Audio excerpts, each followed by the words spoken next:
Competitive exam की preparation और strategy पे ये हमारा दूसरा वीडियो है। जो हमारा पिछला वीडियो है उसका लिंक आप डिस्क्रिप्शन में पा सकते हैं। तो पिछले वीडियो में हमने वहां तक बात की थी कि आप अपना एक नोटबुक मेंटेन कर लेंगे जिसमें कि आपके नोट्स और क्वेश्चन बैंक रहेंगे। अब हम उसके आगे की बात करते हैं।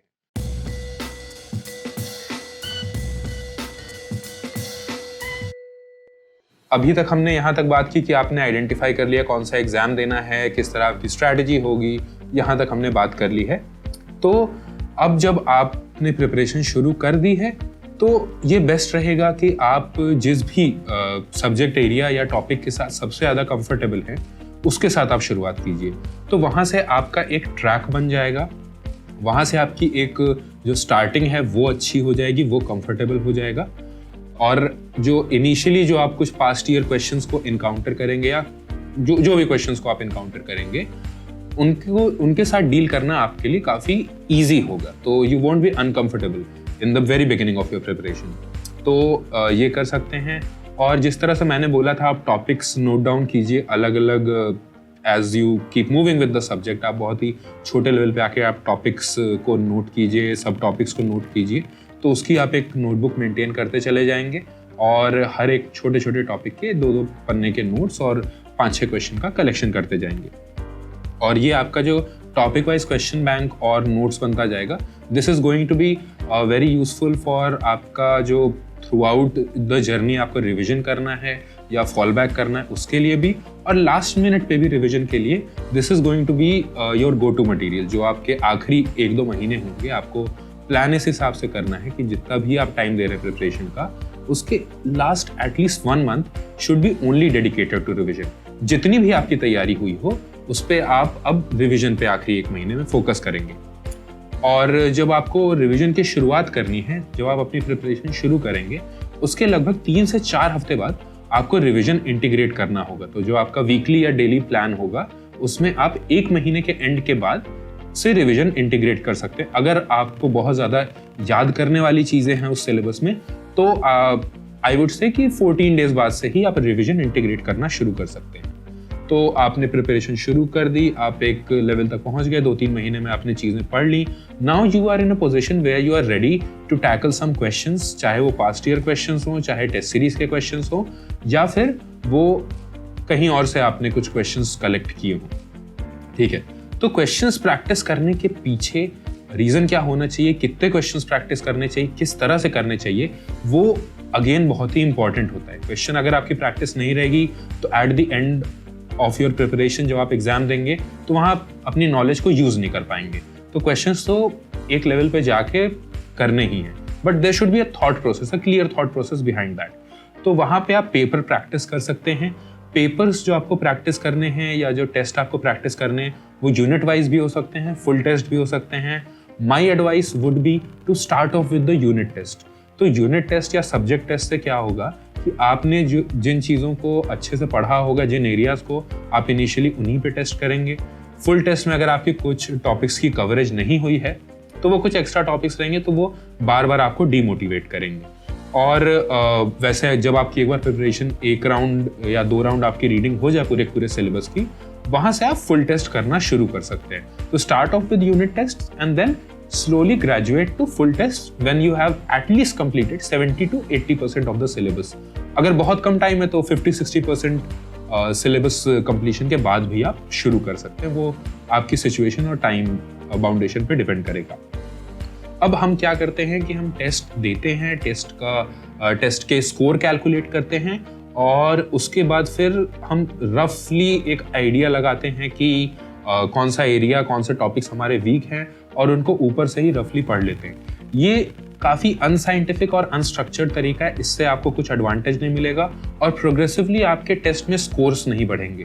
बहुत ज़्यादा टेस्ट लगाने से आपको कुछ एडवांटेज नहीं होगा, कुछ लिमिटेड नंबर ऑफ टेस्ट ही कीजिए। आई वुड से कि अगर आपका एग्जाम 100 क्वेश्चंस का होता है तो 5-6-10 तक यूनिट टेस्ट कर लीजिए और 5-6 फुल टेस्ट कर लीजिए। This should be sufficient. तो लोगों को लगता है कि अगर 30 टेस्ट कर लें, 40 टेस्ट कर लें तो ज़्यादा एडवांटेज होगा, बट इन्हीं टेस्ट में आपको कम से कम टेस्ट देके आपको अपनी ग्रोथ करनी है। तो आपके पास पहले से एक नोटबुक होगी अगर आप मेरी एडवाइस फॉलो कर रहे हैं, टॉपिक वाइज आपके पास नोट्स हैं, क्वेश्चन बैंक्स हैं, आप एक टेस्ट दीजिए। उसके बाद जितनी भी देर का, जितने भी टाइम पीरियड का वो टेस्ट हो, उसका 2 to 3 टाइम पीरियड आप दीजिए उस टेस्ट के इन डेप्थ एनालिसिस पे। आपने एक टेस्ट दे दिया, उसमें आपको 20, 25, 30, 50, 100 तक क्वेश्चंस होंगे। उन क्वेश्चन से आपको बहुत सारी चीज़ें पता चल सकती हैं।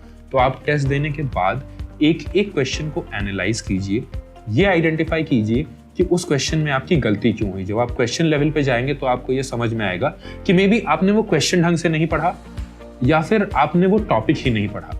तो ये जो टाइप के क्वेश्चंस हैं जो मिस रीडिंग या कम नॉलेज की वजह से गलत हुए हैं, तो इनको रिजॉल्व करने का तरीका अलग होगा। जिन टॉपिक्स को आप पढ़ चुके हैं उसमें आप फेयरली प्रोफिशिएंट हैं या स्ट्रांग हैं, वहाँ पे वीक हुआ तो उसका आप अलग तरीके से उसको रिजॉल्व करेंगे। और अगर कोई आपका टॉपिक ही वीक है और उसमें भी आपके क्वेश्चंस गलत हो रहे हैं तो उसको लेके आपकी अलग स्ट्रैटेजी होगी। तो इसी वजह से क्वेश्चन लेवल पे जाके आप एनालिसिस कीजिए। Analysis will take time but it will give you very good results.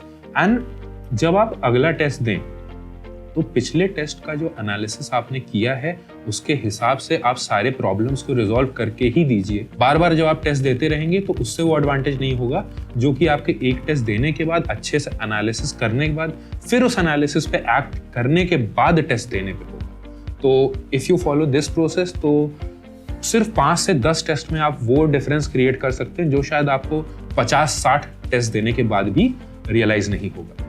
और टेस्ट के लिए भी मैं कहूँगा कि एक सेपरेट नोटबुक रखिए, उसमें मार्कआउट कीजिए कि आपका फर्स्ट टेस्ट जब हुआ उसका फर्स्ट क्वेश्चन किस टॉपिक से था, किस एरिया से था, किस सब्जेक्ट से था, उसमें आपने क्या मिस्टेक की, क्यों मिस्टेक की, और उसके साथ साथ कुछ आप इन्फॉर्मेशन भी लिख दीजिए जो कुछ इन्फॉर्मेशन आपने नहीं सीखी या कोई ऐसी इन्फॉर्मेशन है जो बार बार आप पढ़ रहे हैं फिर भी आपको याद नहीं हो रही।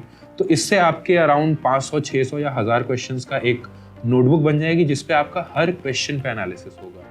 जो क्वेश्चंस आपके सही भी हो रहे हैं उनका एनालिसिस करना भी उतना ही इम्पोर्टेंट है। कभी कभी हम लोग गलती से कोई एक ऑप्शन मार देते हैं और वो सही हो जाता है। अब ऐसा होने की बहुत कम चांस है। पेपर में भी फाइनली ऐसा होगा कि कुछ टॉपिक्स आपको में भी नहीं आते हैं या कुछ क्वेश्चन नहीं आते हैं, फिर भी उसमें लक से आपके वो क्वेश्चन सही हो जाएंगे। बट जब आप टेस्ट दे रहे हैं तो उन क्वेश्चंस को भी एनालाइज कीजिए, क्यों सही हुए, वो आपके सिर्फ नॉलेज के बेसिस पे हुए या फिर आपने बस एक रैंडम टिक मार दिया था उसमें सही हो गया। तो हर एक क्वेश्चन को एनालाइज कीजिए, उस एनालिसिस के हिसाब से प्लान ऑफ एक्शन बनाइए, प्लान ऑफ एक्शन पे एक्ट कीजिए। ठीक है, तो यहाँ पे हो गया हमारे टेस्टिंग की बात। This is like the lump sum of the strategy that you can follow. अगला वीडियो जो हम करेंगे उसमें हम लोग स्पेसिफिकली MCQ बेस्ड जो टेस्ट होते हैं उनको कैसे टैकल करना है, उनको कैसे हैंडल करना है, उस पर बात करेंगे। Because a lot of people give competitive exams for the first time और वो MCQ बेस्ड होते हैं। जब तक हम लोग बोर्ड की पढ़ाई करते हैं तब तक हम लोग थियोरेटिकल और सब्जेक्टिव आंसर्स ही लिखते हैं।